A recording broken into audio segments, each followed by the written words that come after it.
10 dahilan bakit napapagod ang babae. Una, kapag pinaiwas ka na sa isang bagay na kinaayawan niya, umiwas ka na.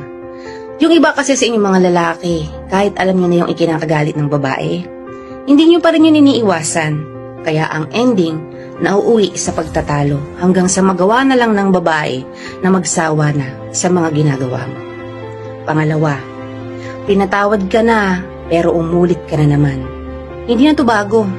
Ito na atang isa sa mga nature naming mga babae, ang magpatawad kahit masakit. Pangatlo, natitiis mo siya kahit ikaw naman yung may kasalanan.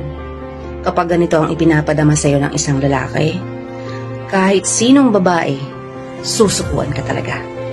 At pang-apat, umiiyak na siya, pero sa'yo, parang wala lang. Tipong wala kang pakialam sa nararamdaman niya.